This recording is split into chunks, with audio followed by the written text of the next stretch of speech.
A journey around the world to tell the truth. One man, one bicycle. We have Maurice Edelson joining us as he talks about his journey through 14 countries and why he's chosen to embark on this trip. Now, he left the UK on the 31st of May 2025 and he's traveled through 14 countries so far. France, Spain, Morocco, Senegal, the Gambia, Guinea-Bissau, Guinea, Sierra Leone, Liberia, Ghana, Togo, Benin, and now Nigeria. Cycling solo across the coast of West Africa, all the way to Cape Town, South Africa. Maurice, welcome to Wake Up Nigeria. Thank you for having me. Now, Maurice, I have to say I'm already breaking a sweat just thinking about the journey. Just naming the countries is making me exhausted. But you started this in May. Talk to us about your why. Why did you believe you needed to take this trip? So my why is I needed a process of healing, and I needed to find a new purpose in my life. Okay. So there's two reasons for my journey. The first one, I suffered traumas as a child and as a young person. Okay. So as I cycle, it's like being at therapy, and I recover, I work through it, and I deal with issues that I haven't resolved. And the second part of my journey is to meet people, learn about cultures, traditions, and understand what the world has to offer that I think a lot of us miss out on. Okay. Now, is this the first trip of its kind for you? Have you ever taken long trips before, or was this just, a get up and go moment? No, this was a get up and go moment. I have not done anything like this before. Wow. And I knew I needed something in my life, and I needed something to change. Okay. This is the change. All right. Now, initially I mentioned, your truth. What exactly is that truth that you're hoping to eventually share? So the first part of the journey of my healing is to deal with the traumas. So there were two major traumas in my life. As a child, I was raped, and I was rejected as a young adult. And I chose to keep those a secret. I still don't understand why, and I'm still not sure why I didn't tell my parents. I had the most incredible parents who would have helped. And for 43 years, I kept silent.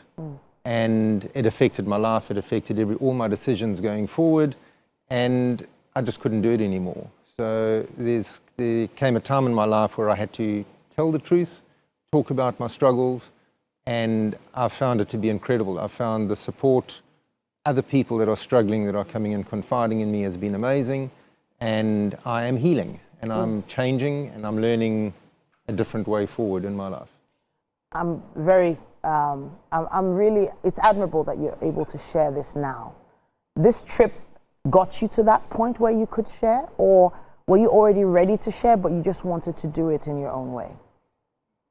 I only started sharing on the trip. Okay. I knew I was going to deal with it on the trip. Okay. I didn't know how I was going to do that. So the trip has allowed me to share. I've had some incredible people following me and supporting me on social media, and friends and family, and that has certainly helped. And then I think meeting people along the way, strangers, learning about communities, cultures, and understanding that the strength of community in West Africa and how important community is and how people look after each other is not something we see in the UK, Europe, and the States. I don't think people realize how connected people are here. So that connection, where people have reached out, where they've shared meals with me, where they've invited me in their homes, and they've allowed me to talk to strangers, has also been a major part of my healing. Thank you for sharing that with us. I know there was a point in your journey where you hit a wall. And I'm talking about, I'm not sure if it's an actual physical wall or just a mental wall we're talking about. But I know that at some point, children had to help you out. Can you share a bit about that particular aspect of your journey? So there have been a few days where I scream at the universe, and they're just difficult days. They're really difficult days, very much like life, I think.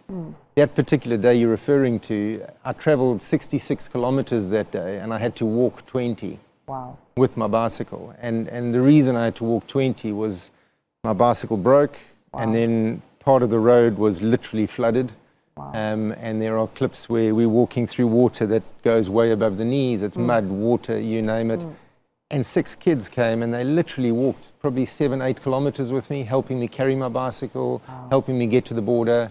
And those are challenging days where you just, it's one foot in front of the other. It's one step and every step gets you a little bit closer. So I've had a few of those days and I've had a few of those challenges. And I get through them and we then face the next day. How did you feel when those children just, came up to help you? How did it feel when they finally got to that 6 or 7 kilometer point? Was there some kind of response? Were you able to communicate with them and ask them why they were supporting you? It was quite incredible actually, because when my bicycle broke, I was pushing the bike on my own. Dad was on a gravel road, we weren't in the mud yet. And these kids had been swimming in a pond and came running to come and help me. Yeah.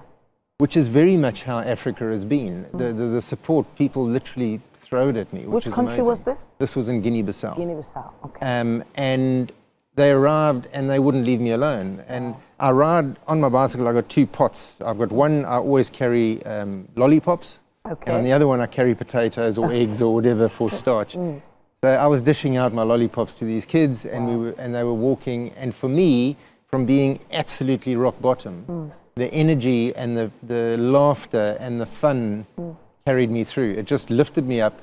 Yeah. And you can actually see on the video how my body language changes and how that's the part that I love about my journey, is that connection. Okay. And they helped me through. They found somebody to fix my bike for me, and then those people said, these kids must go with you to the border, and that's what they did. They walked with me through to the border. So it was I have to say that just sounds, it's such an incredible story. Thank you so much for sharing that. And I have to ask now how you feel about the security of it all. You probably had a few conversations with family or colleagues before leaving the UK. Africa and insecurity sadly have become, they're almost always in the same sentence these days. Have you had any challenges along the way, and are you worried at all about getting to South Africa? I've had absolutely no challenges. Okay. At no stage have I felt that my security is at risk. Okay. I find it incredibly sad that there is that element of don't come. When you look at other countries and you want to travel and the advice is don't come. I think it's incredibly sad that people are missing out on what Africa has to offer. Okay. I did a little post of coming into Nigeria, where I think Nigeria in particular has generally people say, don't go, don't go, don't go. I can tell you, I crossed the border, and I've traveled extensively before this trip. The crossing into Nigeria was the friendliest border I have ever experienced. Wow. I have never had customs officials that were so kind and so friendly. Wow. I then went through 14 roadblocks between the Benin-Nigerian border to Lagos, and it was just incredible. The customs officials and the officials on the road took my number, they checked that I got to Lagos okay, they wanted pictures, they wanted to know about my journey, they were just kind and friendly, not one bribe, not one... Wow. At not one point did I feel uncomfortable. So from that perspective, Nigeria in general, as far as I'm concerned, is right at the top of the list when it comes to making you feel welcome. Wow.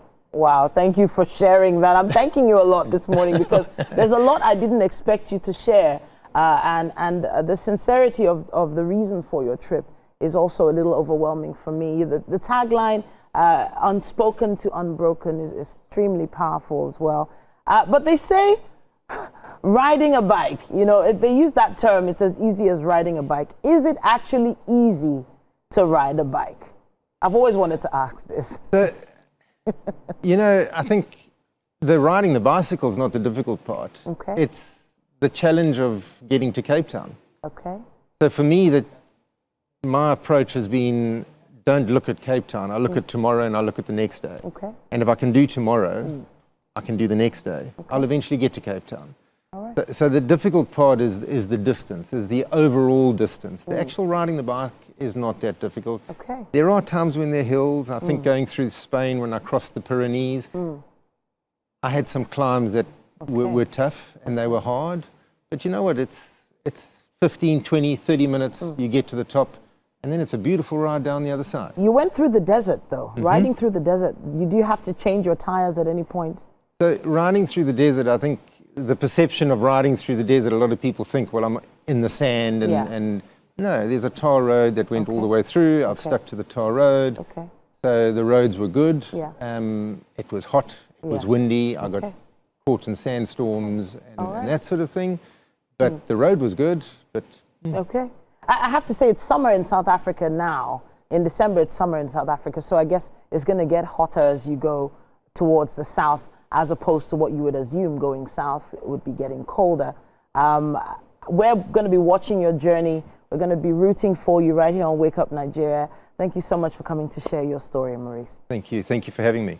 Good luck on this trip. Stay safe. And see you in South Africa. If you have any comments, contributions about Maurice's trip, please share them with us. Use our hashtag WakeUpNigeria on TVC and let's hear them. All right, let's take a quick break right now. We'll be back after this.